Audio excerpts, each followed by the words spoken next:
LK นี่หันดูด้วย Okay. Good day, I am Japper. Here, my real name is S.Impact, and today we will be speaking about nuclear energy. You can see in my voice, I have very low energy because it's freaking 12. And speaking of energy, what is that? Well, energy is a broad term to describe all sorts of things. For example, to put big and small things together to heat our homes and to move things around, basically. Now you see, we'll look at our global energy consumption. 80%, about 80%, 85% of our global energy still comes from fossil fuel, and only 16% comes from of the global energy comes from low emission sources. Now, we all know that fossil fuels are quite pretty bad because they produce carbon emissions. Yes, and those are pretty bad because those change our climates. Now, let's look at the CO2 emission statistics. Instead of decreasing in 2019, the world was emitting 50% more CO2 than in the last what's the number? Oh yes, then in the last. Sorry, man. Decade. Then in the year, okay, I can read words now. 50% more CO2 than in the year 2000. These numbers are still rising, as you can see. Look here, the average temperature anomaly. Sorry, anomaly. Here are the annual CO2 emissions. The graphs don't lie. They just spikes up. It is complicated when it comes to stop using fossil fuels for many reasons. Stop using fossil fuels as our main source of energy and keeping humanity afloat without being kicked to the Stone Age. Alright? So what can we do then?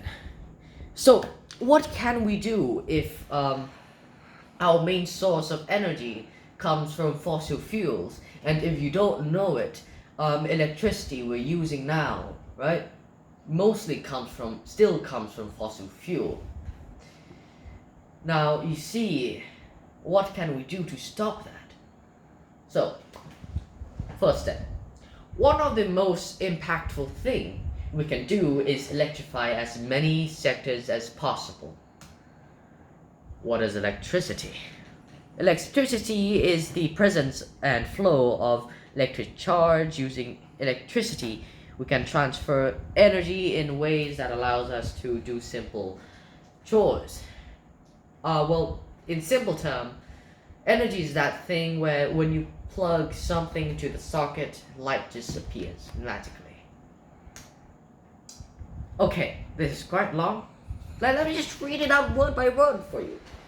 Why do we need to bet on electricity so much? This is because we can produce electricity with low emission technologies, e.g.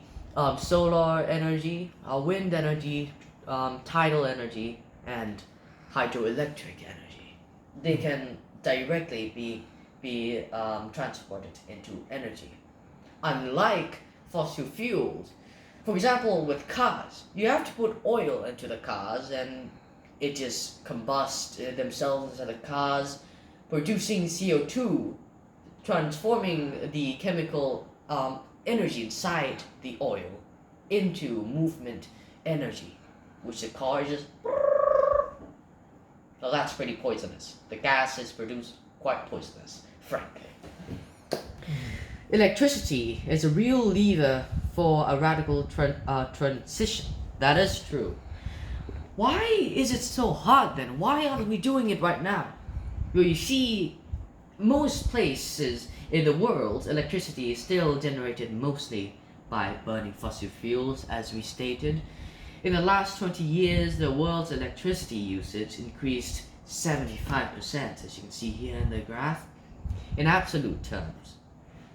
We are installing renewable at record speed, for sure, but at the same time, the amount of fossil fuel we're burning for electricity still keeps rising year by year. Oh, one last thing at this topic. Renewables have so far not been able to catch up with the demand for new electricity. Now, the last what should we do question, shall we? Sorry. Sorry. Some water. Okay.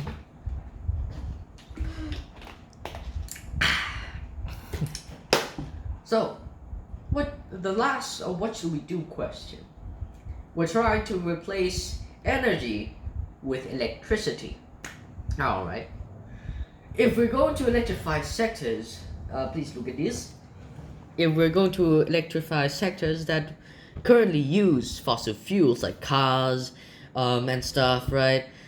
We will need significantly more electricity than we're currently using everywhere around the world, because there's cars around the world and trains and boats that use fossil fuels. The solution for this, well, one of the solutions is using nuclear energy, even though it's not renewable, because, well, nuclear energy, they use uranium, radium, those radioactive ancient minerals as fuels. Those are not fossil fuels, yes, but they're not renewable. They're ancient. But its greenhouse gas emissions are tiny compared to the burning stuff.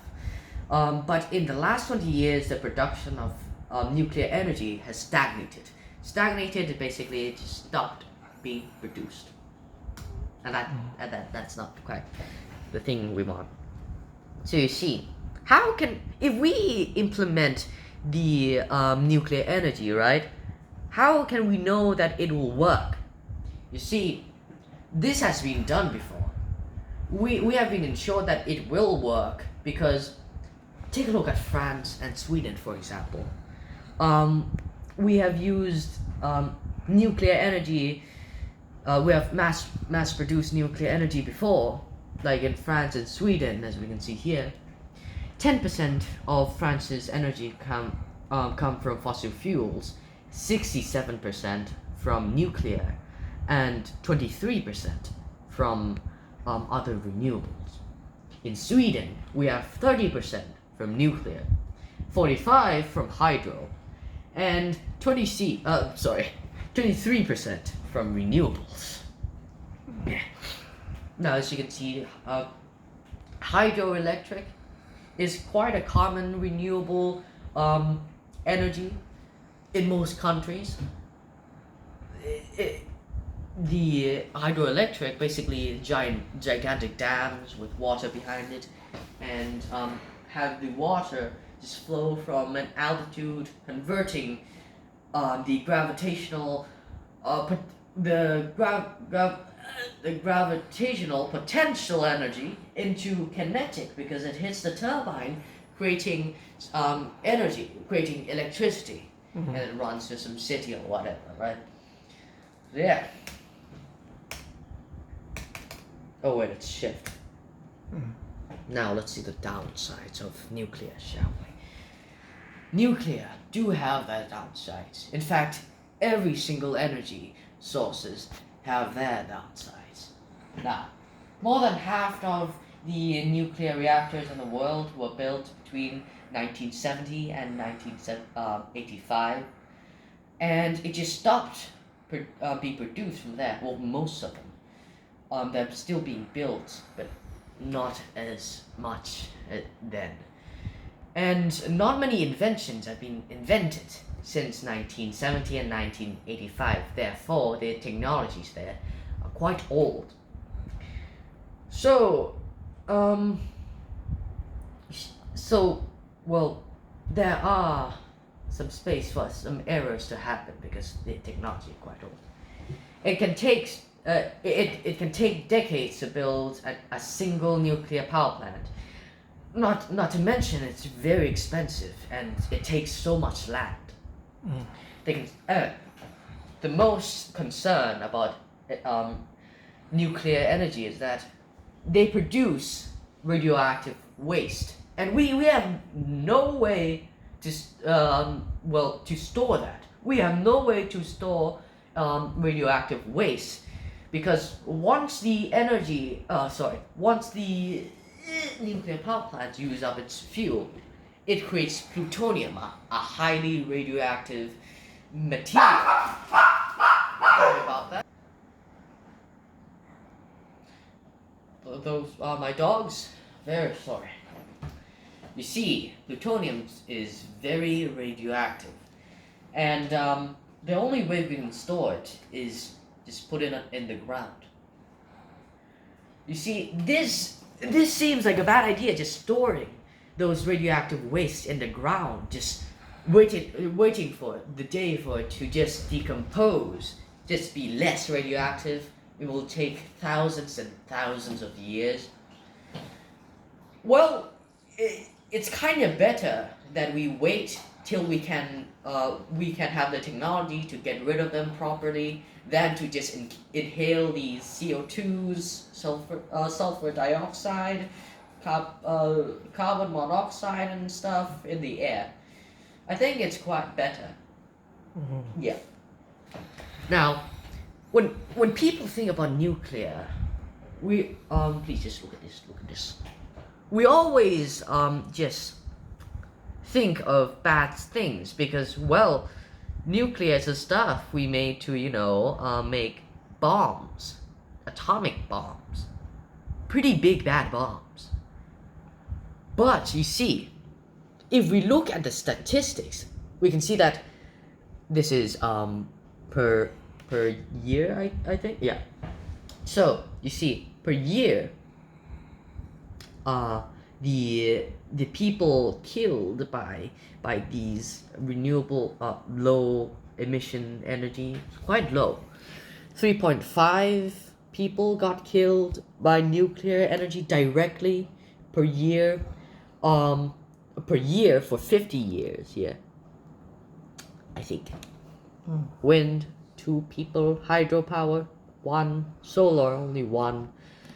But with coal, freaking coal, the one of the components of these of the trio of the fossil fuel killed 1,230 people per year for 50 years. That's pretty a lot if you're talking to me. Thousands of people. Okay. Let's get to the last topic of, talking directly about nuclear. The next slide we're going to talk about people's opinions on nuclear in general, and also renewables. Here, let me I'm just going to explain the components of it. Okay. Nuclear reactors. As we can see, there's 3 sectors here, right? We have the fuel tank, where all these shenanigans happen. Where these shenanigans happen. We have the steam, where it produces. Where the energy that comes from here, the heat energy, heats up the water, creating steam, and spins the turbine here. Now we're just gonna see the shenanigans that's going to happen inside the fuel tank. So, the fuel tank has quite a lot of components. We have the fuel elements, the moderator, and the control rods. The fuel tanks are typically made out of uranium-235 and uranium-238. Just a second. Here you go. Now these elements, they're fissile nuclei. Basically, it likes to break off of itself, just float around. Yeah. Now you see, in this in this in this reactor, right? They like to bombard these fuel tanks with what's it called, neutrons, to hit those atoms, the uranium atoms, in order to break them off. And when these guys break off, they produce more neutron, which break the other uranium atoms into more neutron and more of them. This process creates a huge amount of heat. And next is the moderator. Basically, we use purified water. Basically, what this does is slow down the neutron because it's going too fast. The neutron, blah blah blah, blah blah blah. These shenanigans. It hits, the neutron hit and break off. Blah blah blah. Yeah. All those shenanigans I explained.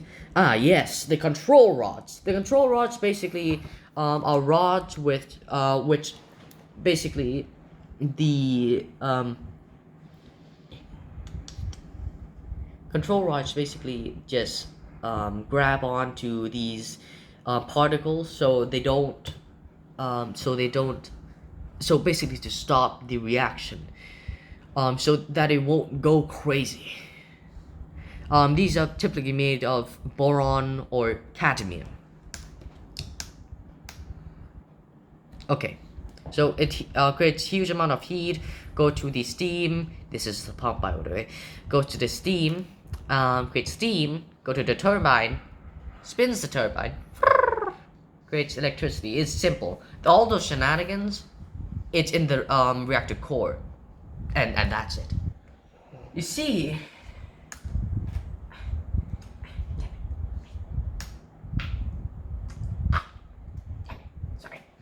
You see, it seems simple.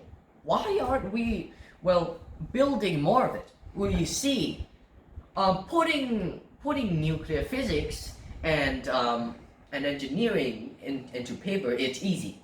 Words are cheap. When you try to do it, it's a lot harder than you expect. So it's quite a mess. And people are currently trying to, create more nuclear technology to better deal with these situations, make it more safer and more cost productive. Which that is very hard. Okay, so some people argue that we should give up on the old nuclear energy and just only focus on renewables. Even though renewables will certainly be the future of electricity, there's no doubt that they have their main problems. They have the problem of consistency and reliability. Why? Well, you see, the sun doesn't always shine, the wind doesn't always blow, and the water doesn't always stay solid. If you don't know, I said it wrong, but water doesn't always stay liquid. Yes, because in the winter, it turns solid because of ice.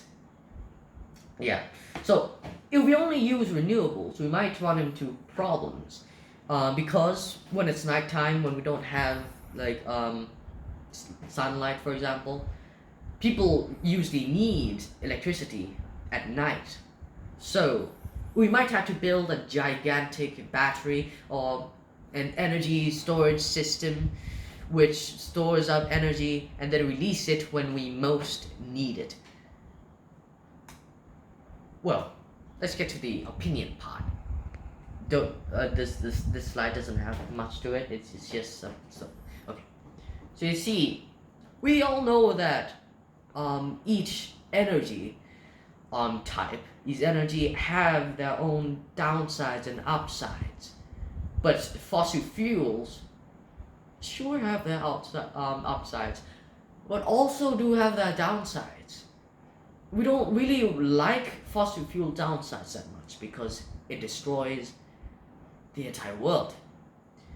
We understand that each energy sources aren't perfect. We have to implement all of them. I mean, we have to implement all the low emissions not just only one of them. Most of the people see renewable energy and nuclear energy as enemies. But we're looking at the wrong thing, my friend. We need to look at each other as allies, that we're trying to help each other beat this climate change caused by our friend, not our friend, our foe, fossil fuel. Thank you very much. Support both nuclear energy and renewables. Finally, I can go to sleep. Okay. End of the slide. โอเค โอเค เซฟยังแล้วล่ะ 20 minute Japper